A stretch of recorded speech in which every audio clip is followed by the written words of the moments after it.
بسم اللہ الرحمن الرحیم۔ اگر عورت کو اپنے شوہر کے بارے میں برائی کا علم ہو، کسی سے مشورہ لینے کے لیے بتائے، وہ تو ایک الگ بات ہے کہ بھئی یہ ایسے آدمی سے جو راز فاش نہ کرے، وہ تو ایک الگ چیز ہے، لیکن اس کو معاشرے میں ذلیل کرنے کا کوئی تک، بھئی خراب ہے تو آپ علیحدگی لے لیں اس سے، چپکے سے پتلی گلی سے نکل لیں۔ آپ بیوی آپ کی خراب ہے تو آپ آرام سے اس کو چھوڑ دیں، معاشرے میں ذلیل کرنے کی کوشش نہ کریں۔ حضرت عویمر عجلانی رضی اللہ تعالی عنہ نے اپنی بیوی کو زنا کرتے ہوئے اپنی آنکھوں سے دیکھا، صحیح بخاری کی حدیث ہے۔ نبی کے پاس آئے، یا رسول اللہ میری بیوی نے زنا کیا ہے، آپ غضبناک ہو گئے، فرمایا گواہ نہیں ہے، تمہاری پشت پہ کوڑے لگیں گے، اور اپنے چہرے کو پھیر لیا آپ صلی اللہ علیہ وسلم نے، ناراضی کا اظہار کیا۔ علامہ نووی نے لکھا اس طرز عمل میں نبی نے بتا دیا کہ نبی کو یہ بات اچھی نہیں لگی کہ آپ اپنی بیوی کو دیکھا ہے تو مجھے آ کے کیوں بتا رہے ہو، حالانکہ نبی تو مربی تھے، روحانی باپ تھے، روحانی باپ کو بھی اجازت نہیں دی جا رہی کہ اپنی بیوی کے زنا کے بارے میں آپ آ کے بولو بھائی بتائیں کہ یہ ایسی ہے۔ علامہ نووی نے لکھا ہے اس کے تحت کہ اس صورت میں نبی نے طرز عمل نے بتا دیا، بھائی آپ نے دیکھا ہے، طلاق دے کے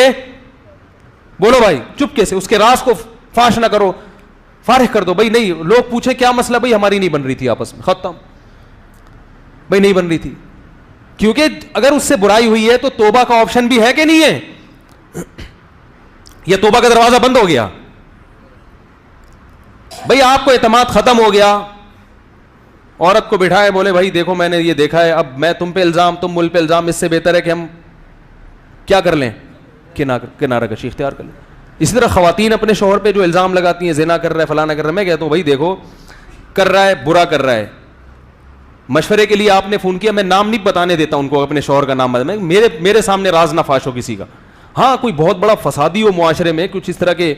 کچھ لوگ ہوتے ہیں جو مذہبی رہنما بن کے لوگوں کو الو بنا رہے ہوتے ہیں اور بہت بڑے پیمانے پر ان کا فساد ہوتا ہے، وہ ایک الگ چیز ہے، وہ تو پھر داڑھی رکھ کے، ان کے تو داڑیاں انہوں نے جالی رکھی ہوئی ہوتی ہے نا، وہ تو معاشرے میں باقاعدہ فساد پھیلا رہے ہوتے ہیں۔ کوئی ایسا فسادی ہو تو وہ مشہور فسادی، وہ ایک الگ چیز ہے۔ تو میں ان سے کہتا ہوں کہ بھائی آپ نے اپنے شوہر کو اگر اس کنڈیشن میں دیکھا ہے، یا تو برداشت کرو یا اس سے طلاق کا بولو بھائی مطالبہ، اس کو سیدھا تو کرنا بڑا مشکل ہے، یا تو پھڈا کرو، تین ہی آپشن ہے، میں کہتا ہوں یا تو پھڈا کرو، میاں سے پھڈا کرو، بھائی کیا کر رہا ہے بھائی تو، انسان کا بچہ بن، پھڈا کرو، کہہ نہیں پھڈا کریں تو وہ طلاق کی دھمکیاں دیتا ہے، اور یہ تو میاں تو اس قسم کے خراب ہوتے ہیں، وہ اتنے نیک تھوڑی ہوتے ہیں کہ ان کو سمجھائیں تو کہیں گے بیگم آپ کا بہت شکریہ، آئندہ بھی یہ نصیحت کا پروگرام چلتا رہے تو بہت اچھا ہے۔ تو میں نے کہا پھڈا کرو، گھر میں چیزیں اٹھا کے پٹکو، یہ تو کرنا ہے، یہ تمیز سے کون مانتا ہے آج کل؟ ایسی خواتین دیکھو کیسے الٹے مشورے دے رہا ہوں میں، وہ کہتی ہیں اس کے ناجائز تعلق، میں کہتا ہوں اٹھاؤ برتن توڑو، جب گھر میں آئے نا، اللہ کی قسم ایسے مشورے دیتا ہوں میں، چاہے آپ اس پہ کچھ بھی کمنٹس کریں۔ خاتون کہتی ہے میرا میاں کے غلط تعلقات ہے، میں کہتا ہوں توڑ دو گھر میں جتنے برتن ہیں، آئے گھر میں بولو اٹھا کے پھینکو، بولو یہ میں شریف زادی ہوں،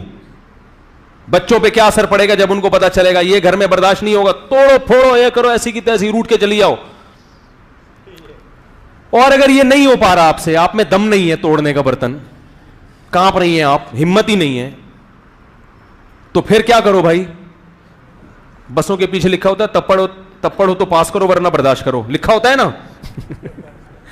ٹرک پوری سڑک گھیر کے جا رہا ہوتا ہے، بڑے بڑے ٹرالر دیکھے ہم نے، پوری سڑک گھیر کے جا رہے ہوتے ہیں، نیچے بیچارہ رکشا والا جو ہے نا وہ ادھر سے کوشش کر رہا ہے، نکل نہیں رہا، تو اس نے پیچھے اور رکشے والے کو سڑانے کے لیے لکھا ہوتا ہے تپڑ ہے تو پاس کر ورنہ برداشت کر، کیونکہ جب تیرے میں تپڑ ہی نہیں ہے نکلنے کا تو پھر برداشت کر، اسی کے پیچھے خراما چلتا رہے آرام سے۔ تو میں ان خواتین سے کہتا ہوں یہ کرو، وہ کہہ رہی یہ نہیں کر سکتے ہم، تو میں کہتا ہوں یا تو برداشت کرو، نہیں ہو رہا ناقابل برداشت ہے تو طلاق لے کے علیحدگی، اس کے علاوہ آپ کے پاس کوئی آپشن نہیں، کیونکہ میں نے کہا اس کو ذلیل کرو گی، نقصان آپ کے بچوں کا ہوگا، نقصان کس کا ہوگا؟ ساری زندگی لوگ تانے دیں گے ان بچوں کا باپ ایسے تھا، بیٹیوں کا تو اور بڑا نقصان ہوتا ہے، ان کے رشتوں میں پرابلم ہوتی ہے، اور کوئی آپشن نہیں ہے۔ تو اعتدال کی راہ سے ہم کیا ہو گئے میرے بھائی؟